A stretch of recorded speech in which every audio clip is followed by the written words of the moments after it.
আসসালামু আলাইকুম গাইস। আজকে আমার রেসিপি হচ্ছে মাছ ভাজি। দেখেন মাছ ভাজিতে কী কী মশলা লাগবে। 1 চামচ লবণ, 1.5 চামচ হলুদের গুঁড়া,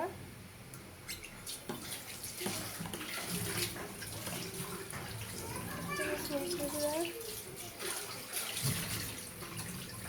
1/2 চামচ জিরার গুঁড়া, 1/2 চামচ ধনিয়ার গুঁড়া।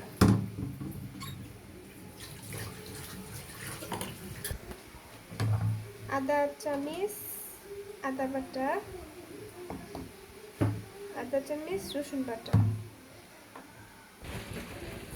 এখন আমি সবগুলো মাছ মাখিয়ে নিব।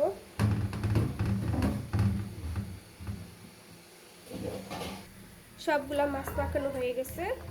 এখন আমি ফ্রাই প্যানে দিয়ে দিব। ফ্রাই প্যানে তেল গরম করে নিয়েছি, গরম হয়ে গেছে।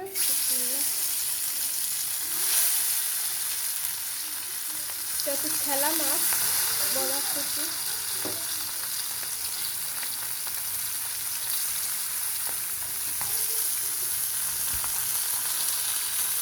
দিয়ে দিলাম।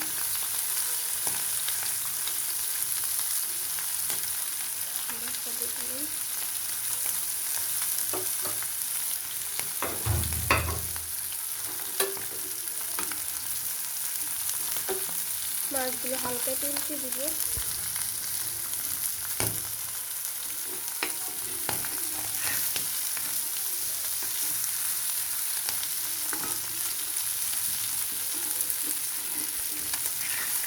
মাছগুলোকে ধীরে ধীরে বাজবেন যেন ভেঙে না যায়।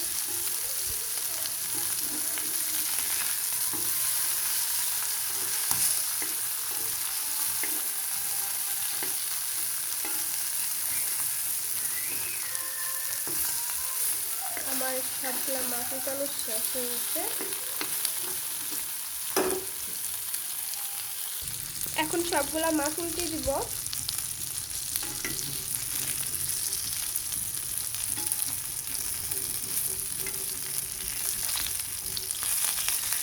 আমার মাছ ফ্রাই হয়ে গিয়েছে। এটা হচ্ছে ঠেলা মাছ।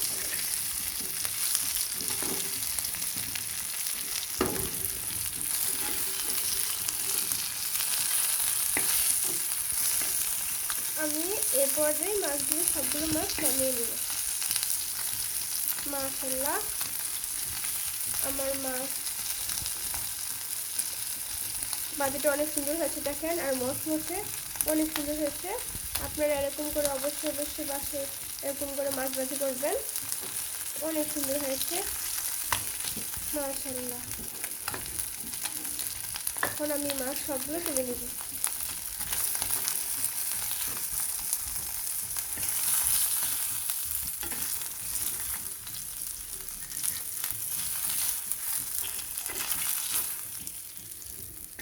আমি বাকি মাছগুলো দিয়ে নিব।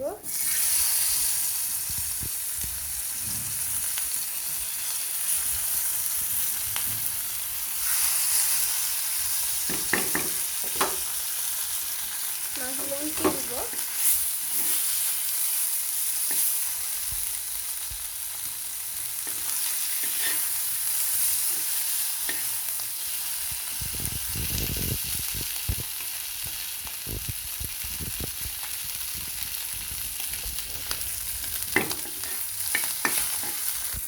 এখন আমি সবগুলা মাছ উল্টে দিব।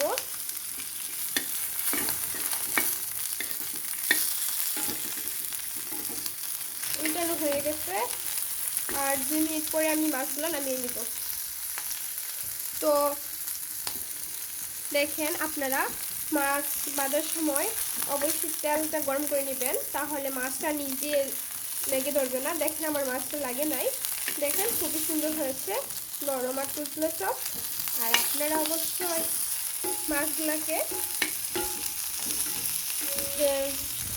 ভাজার সময় চুলাটা মাঝারি আঁচে রাখবেন, বেশি বাড়াতে যাবেন না এবং কমাতেও যাবেন না, বা বেশি বাড়াতে গেলে দেখা যাবে মাছটা পড়ে গেছে নিচ দিয়ে। আর আপনারা যদি জালটা যদি আপনারা মাঝারি আঁচে রাখেন তাহলে আর আপনাদের কোনো সমস্যা হবে না। মাছ ভাজিটা সবাই করতে পারে না, মাছটা অনেক সময় পুড়ে যায় এবং লেগে যায়, ভেঙে যায়, একদম সবার সাথে সাথে। আর দেখেন আমার মাছ ভাজি হয়ে গেছে, এখন সবগুলো নামিয়ে নিলাম। মাশাআল্লাহ, মাছ ভাজিটা আমার অনেক সুন্দর হয়েছে। এখন আমি সবগুলো মাছ উঠিয়ে নিলাম। দেখেন অনেক সুন্দর হয়েছে মাশাআল্লাহ। আমার সবগুলো মাছ হয়ে গেছে। দেখেন এই যে মাছ আমি একসাথে সবগুলো মাছ নামিয়ে নিলাম। তো আপনাদের যদি আমার মাছ ভাজি রেসিপিটা ভালো লাগে অবশ্যই লাইক, কমেন্ট, শেয়ার করবেন এবং পাশে পাশে থাকা বেল আইকনে ক্লিক করে দিবেন, সাবস্ক্রাইব করে রাখবেন। আপনাদেরকে অসংখ্য ধন্যবাদ। সবাই সুস্থ থাকবেন, ভালো থাকবেন।